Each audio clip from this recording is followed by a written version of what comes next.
Ernest Renan, celui qui a été un des grands professeurs au Collège de France à la fin du XIXe siècle et spécialiste des sciences de la Bible, après des études en séminaire, avait abandonné la foi chrétienne. Il avait quitté l'Église et tout. Et cependant, il n'arrive pas à exclure de lui un dernier sentiment. Il y a une réalité qui résiste en lui. Et il l'avoue. Et il l'exprime dans cette lettre que je vais vous lire et que j'intitule « Blandine, Maturus, Sanctus et Attal ». Ne croyez pas que ce soit des noms de déesses ou de dieux de la mythologie grecque ou latine. Non. Vous comprendrez. Gardez pour l'instant seulement le titre. « Blandine, Maturus, Sanctus et Attal ».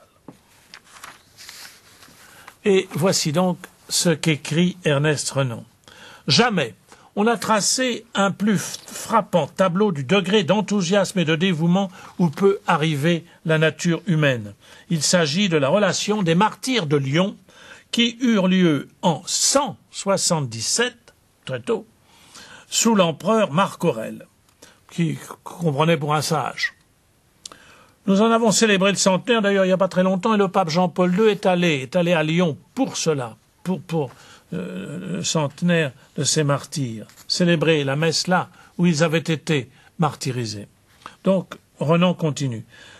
C'est plutôt le texte qui fascinait Renan, celui-ci.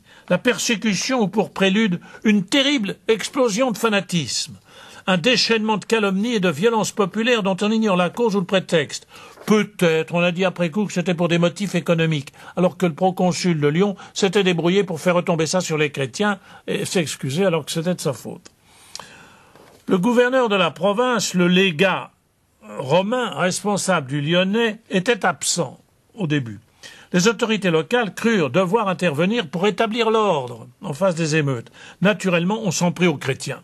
C'était un gibier trop facile et on chassait les chrétiens des maisons, des bains, de l'agora, des places de la ville et d'une façon générale on défendait à tous de se montrer dans un endroit quelconque.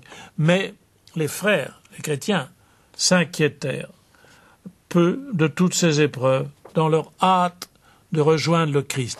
Et le récit est fait par des chrétiens qui ont été des témoins directs des événements. Nous tous, en effet, nous avions peur pour Blandine, qui était l'une des martyrs, athlète de la foi et celle qui l'avait conduite au christianisme, craignait que la jeune fille ne pût même pas faire franchement sa confession de foi à cause de la faiblesse de son corps. Donc, une petite jeune fille, Blandine. Or, Blandine se trouva remplie d'une telle force qu'elle épuisa et lassa ses bourreaux. En vain, ceux-ci s'étaient relayés pour la torturer par tous les moyens, depuis le matin jusqu'au soir. Pour reprendre des forces, se reposer, de devenir insensible aux tortures, il suffisait à Blandine de répéter « Je suis chrétienne » et « Chez nous, il ne se fait rien de mal ». Voilà ce que disait Blandine. Alors le diable imagina d'autres machinations, dit le texte.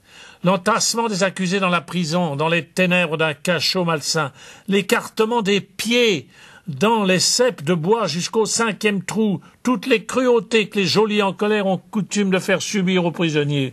C'est au point que la plupart des chrétiens moururent asphyxiés dans la prison. Le gouverneur, demandant alors au bienheureux Potin était l'évêque, à qui avaient été confiées à Lyon les fonctions de l'épiscopat, à plus de 90 ans, il lui dit « Mais quel était le Dieu des chrétiens ?» Alors l'évêque Potin répondit « Si tu en es digne, tu le sauras. » Alors on traîne Potin, sans pitié. Il eut à subir toutes sortes de coups. Il n'avait pas voulu se cacher pour que justement ne pas quitter le groupe des chrétiens. Alors on traîne sans pitié. Il eut à subir toutes sortes de coups. Maturus, Sanctus, Blandine et Attal furent conduits aux bêtes en public pour servir de spectacle. Ils eurent à endurer les coups de fouet habituels en cet endroit, les morsures des bêtes qui les traînaient, tout ce que le peuple en fureur ordonnait par leurs cris. Ce fut le supplice du siège de fer rougi, où les cœurs, en grillant, dégageaient une odeur de graisse.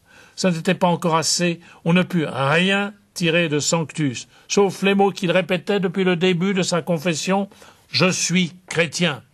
Pour en finir avec ces deux martyrs dont la vie résistait, on les égorgea. Blandine, pendant ce temps, était suspendue à un poteau de bois pour être la proie des bêtes qu'on lançait contre elle. À la voir ainsi comme crucifiée, à l'entendre prier d'une voix forte, les combattants redoublaient l'ardeur. Tout en luttant, ils croyaient voir des yeux du corps, en leur sœur, le Christ crucifié pour eux, crucifié pour convaincre les croyants. Cependant, aucune des bêtes, et vous vous souvenez tous de cet extraordinaire phénomène, aucune des bêtes ce jour-là ne toucha Blandine. On la détacha donc du poteau et on la ramena dans la prison. On la réservait pour un autre combat. La foule s'irritait d'entendre les renégats se rétracter. Le peuple se mit à crier contre Alexandre, disant que c'était sa faute. Le gouverneur le fit comparaître et lui demanda qui il était. Alexandre déclara qu'il était chrétien. Furieux, le gouverneur le condamna aux bêtes. Après toutes ces exécutions, le dernier jour des combats singuliers était réservé aux gladiateurs. Blandine fut amenée de nouveau dans l'arène avec Ponticus, un jeune garçon d'environ 15 ans. Chaque jour déjà on les avait conduits à l'amphithéâtre pour leur faire voir le supplice des autres. On voulait les forcer de jurer par les idoles.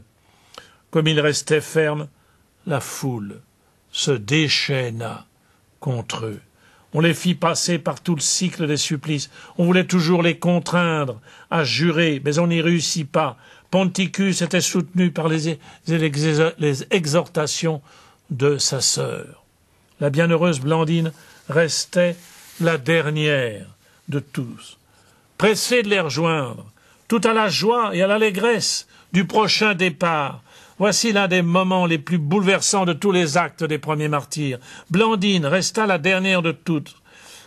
Pressée de rejoindre ses compagnons, je vous le disais, elle était heureuse et enthousiaste.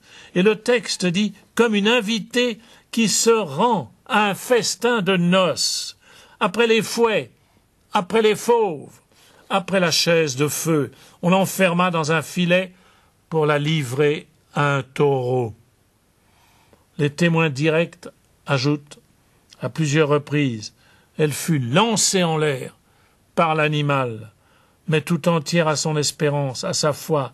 Elle continuait son dialogue avec le Christ. « Laissez-moi voir mon fiancé ». C'est sublime, dans la phrase de Blandine. Elle enfin ont fini par l'égorger. Les païens eux-mêmes avouèrent que jamais femme chez eux n'avait subi de tels tourments. Ernest Renan, en méditant cette page des Actes des Martyrs, ajoute et avoue « Nulle part, en aucune religion, je n'ai vu telle foi, telle force, tel amour, je ne peux que désarmer. » C'était en 177, sous l'empereur Marc Aurèle, qu'on a l'habitude de présenter. J'ai consulté plusieurs encyclopédies, plusieurs dictionnaires, et voici les termes par lesquels on dépeint Marc Aurèle. On dit « il était comme un enfant charmant, un philosophe vénérable, un ami de la paix et de la méditation. » Tu parles! C'est ça qu'on écrit dans les encyclopédies du XXe siècle. Disciple d'Épictète, intime et émouvant dans le livre de ses pensées. Oui, des milliers de martyrs furent ainsi sacrifiés par lui à cause de leur foi en Jésus.